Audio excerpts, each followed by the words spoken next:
नमस्कार दोस्तों, मैं आर कुमार आज नए टॉपिक के साथ 10th क्लास का आज नया टॉपिक लिया है मैंने। श्रीधराचार्य सूत्र के द्वारा समीकरण को हल करना और मूलों की प्रकृति के बारे में इस वीडियो में आपको बताएंगे। क्वेश्चन सॉल्व करके दिखाएंगे, कुछ एग्जाम्पल बताएंगे और इसके साथ ही उसकी कंडीशंस क्या क्या होती हैं उसके बारे में बताएंगे। वीडियो आपको अच्छा लगे तो वीडियो को शेयर करें, लाइक करें और ज़्यादा हो सके शेयर करें, जिससे जो बच्चे नहीं पढ़ाई कर रहे हैं उन तक ये वीडियो पहुंच सके। और चैनल पर आप नए हैं तो चैनल को सब्सक्राइब करें। ठीक, टाइम ना गवाते हुए वीडियो को स्टार्ट करते हैं। श्रीधराचार्य सूत्र। श्रीधराचार्य सूत्र होता है x बराबर minus B plus minus root के अंदर B square minus 4ac upon 2a। इसको द्विघाती सूत्र भी कहते हैं, या श्रीधराचार्य सूत्र कहते हैं। श्रीधराचार्य सूत्र जो है द्विघात समीकरण होता है, जैसे हमारा व्यापक समीकरण है ax² plus bx plus c बराबर 0। पहले क्या करेंगे, इसमें अगर देखें तो हमारा x² गुणांक क्या है, a है, x का गुणांक b है, अचर पद हमारा c है। तो यहाँ के हमें x² का गुणांक x का गुणांक और c जो अचर पद होता है उसको ले लेते हैं। अगर हमारा समीकरण x के टर्म में है, x वेरिएबल में है या x चर में है तो हम x बराबर सूत्र को लिखेंगे। अगर ये हमारा समीकरण y के पदों में होता है तो हम इस सूत्र को हम किसकी इक्वल टू में लिखेंगे, y इक्वल टू करके लिखेंगे। अगर x तो यहाँ पर x के टर्म में तो हम लिखेंगे x इक्वल टू माइनस का b प्लस माइनस रूट के अंदर b square minus 4ac upon 2a। ये हो गया हमारा श्रीधराचार्य सूत्र हो गया। अब इसके बाद बात कर लेते हैं मूलों की प्रकृति। तो मूलों की प्रकृति करती है विभक्त कर पर डिपेंड करती है। विभक्त कर के लिए हम d से प्रदर्शित करते हैं, तो विभक्त कर बराबर होता है d बराबर होता है, या विभक्त कर बराबर होता है b स्क्वायर माइनस 4ac। अब a b c की वैल्यू कहाँ से आएंगी, जो द्विघात समीकरण होता है वहाँ से हम पहले तुलना कर लेते हैं। a b c की वैल्यू निकाल के रख लेते हैं। वैल्यू को हम क्या करते हैं, d बराबर जो सूत्र हमारा विभक्त कर है उसमें लगा देते हैं। उसके आधार पर हम देखते हैं कि अगर हमारी वैल्यू d की जो वैल्यू है वो 0 से बड़ी आ जाती है, भाई d की वैल्यू बड़ी है, 0 से बड़ी है, तब क्या आएगा, तो हमारे मूल जो होते हैं दो मूल कितने मिलेंगे, दो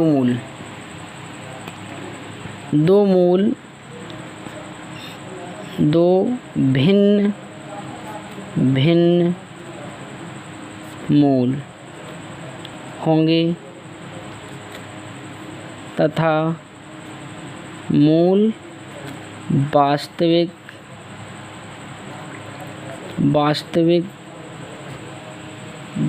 होंगे। अगर d बड़ा आ गया 0 से तब हमारे जो मूल आएंगे वो दोनों अलग अलग आएंगे और मूल कैसे होंगे, वास्तविक होंगे। अगर b square minus 4ac equal to 0 आ जाए, मतलब कि d की वैल्यू 0 आ जाए तो हमारे जो मूल होते हैं वो बराबर आते हैं। दो बराबर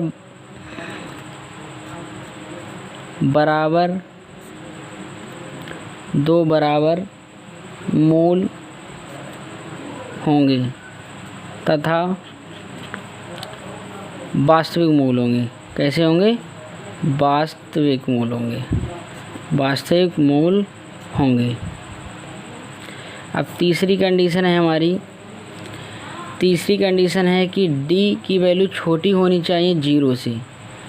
अगर ऐसा होता है कि d की वैल्यू जो है वो छोटी हो जाएगी तो इसमें कोई वास्तविक मूल नहीं होता है, इसमें कोई वास्तविक मूल नहीं होता है। दोबारा से एक बार रिपीट कर लेते हैं। अगर हमारा विभक्त कर की वैल्यू जो है वो 0 से बड़ी होगी तो जो हमारे मूल होंगे वो दोनों अलग अलग आएंगे, या भिन्न भिन्न कह सकते हैं या अलग अलग कह सकते हैं, और मूल जो होंगे वास्तविक होंगे। अगर हमारी d की वैल्यू जो है 0 के बराबर आती है तो हमारे दोनों मूल बराबर होंगे और वास्तविक होंगे। कैसे होंगे? वास्तविक होंगे। अगर डी का मान छोटा आता है, 0 से छोटा आता है, कहने मीन्स माइनस में आ जाता है, तो कोई मूल वास्तविक नहीं होंगे। सारे मूल जो होंगे काल्पनिक होंगे। वास्तविक नहीं होंगे का मतलब क्या हो गया? काल्पनिक होंगे। 0 से छोटी वैल्यू का मतलब हो गया कि आपकी वैल्यू जो है माइनस में आएगी। अगर 0 से बड़ी की वैल्यू जो कह दिया है तो वैल्यू जो है वो प्लस में आएगी। जैसे 1 2 3 4 कुछ भी हो सकती है, 0 से बड़ी हो सकती है, 1/2 भी हो सकती है, 0.5 या कह दें कुछ इस तरह से वैल्यू होगी जो 0 से बड़ी होगी और प्लस में वैल्यू आएगी। और अगर 0 से छोटी होगी तो वैल्यू माइनस में आएगी।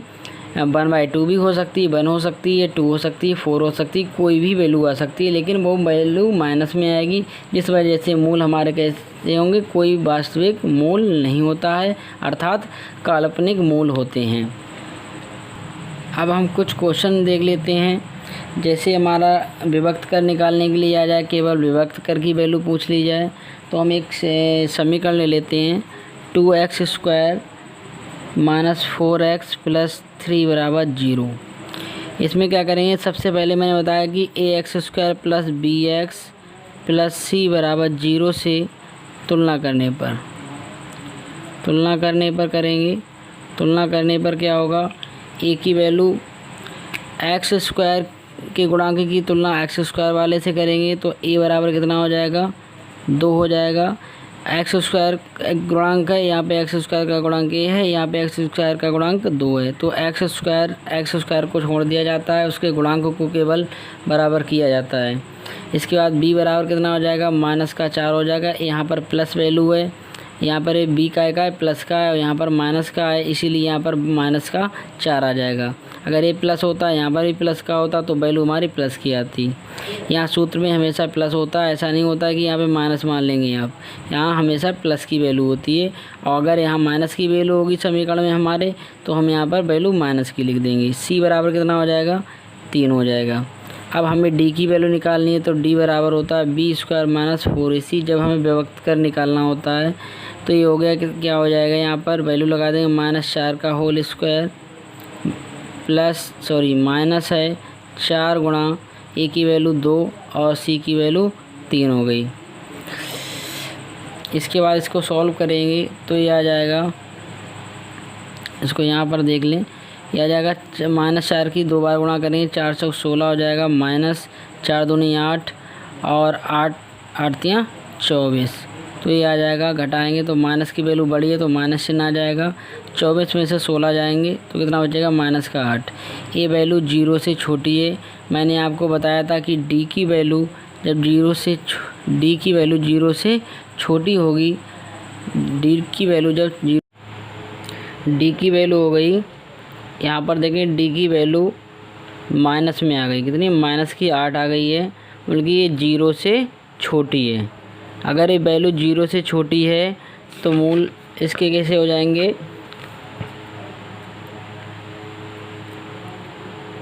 कोई वास्तविक मूल नहीं होगा, वास्तविक मूल नहीं होगा या कैसे होंगे, बल्कि इसकी प्रकृति हो गई आपकी, ये प्रकृति हो गई, कोई वास्तविक मूल नहीं होंगे। इसके बाद हम दूसरा एक क्वेश्चन और ले लेते हैं। दूसरा क्वेश्चन ले रहे हैं हम। इसके बाद जिसके हम मूल निकालेंगे, जैसे हमने एक ले लिया 3x² - 4√3x + 4 = 0। इस समीकरण की x की वैल्यू फाइंड करेंगे श्रीधराचार्य सूत्र के द्वारा।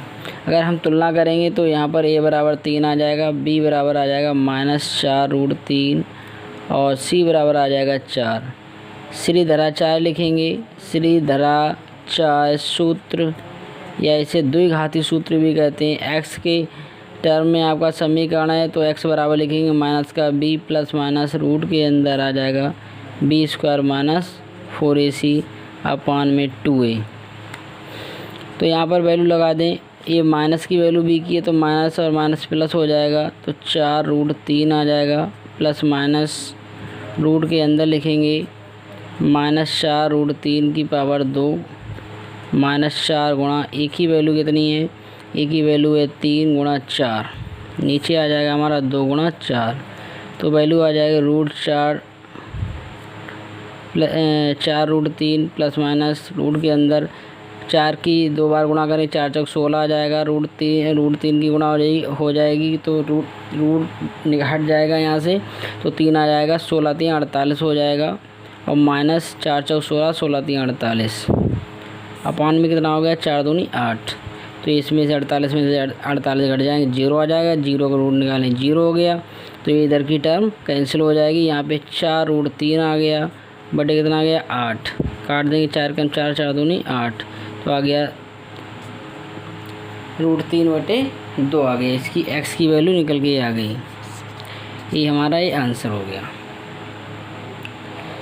इसी तरह से हम श्रीधराचार्य सूत्र से और भी क्वेश्चन को सॉल्व किया जा सकता है।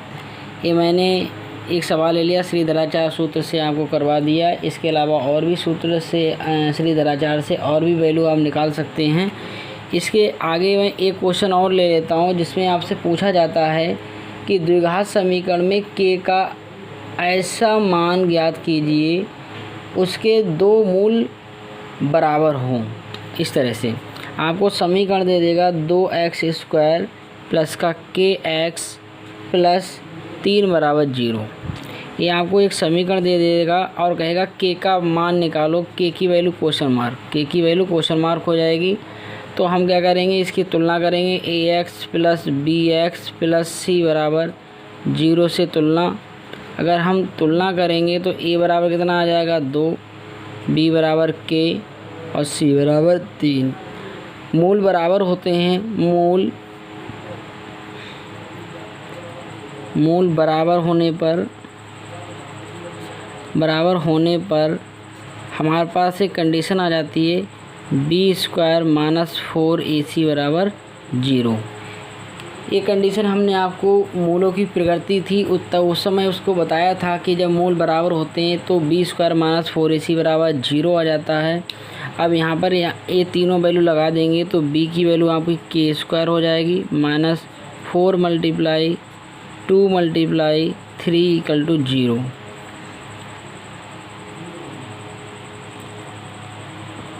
इधर देखें, इसके बाद यहाँ पर इसकी वैल्यू निकालते हैं तो ये आ जाएगा k² माइनस ये 4 दूनी 8, 8 3 24, 24 बराबर 0 हो जाएगा, 4 दूनी 8, 8 3 24 हो जाएगा। तो k² = आ जाएगा 24, या कह दें k = आ जाएगा प्लस माइनस रूट में 24। 24 का वर्गमूल निकालेंगे तो इसको रूट में तोड़ना पड़ेगा। हम इसको तोड़ सकते हैं, 4 × 6 में तोड़ सकते हैं, तो 4 का वर्गमूल निकल जाएगा तो 2 आ जाएगा, 6 रूट में रहेगा। ये हमारा k की वैल्यू आ गई, ये हमारा आंसर हो गया। इस तरह से हम k की वैल्यू निकाल सकते हैं। इसको ज़रा दोबारा से एक बार रिपीट कर देते हैं। अगर हमें क्वेश्चन दिया हुआ है 2x² प्लस kx प्लस 3 बराबर 0, तो हमें k की वैल्यू निकालनी है। सवाल में दे रखा होगा कि मूल बराबर होंगे, इस समीकरण के मूल बराबर होंगे। तो हम पहले तुलना कर लेंगे तो a बराबर 2, b बराबर k और c बराबर 3 वैल्यू आ जाएगी। मूल बराबर होने पर कंडीशन आ जाती है b² - 4ac बराबर 0।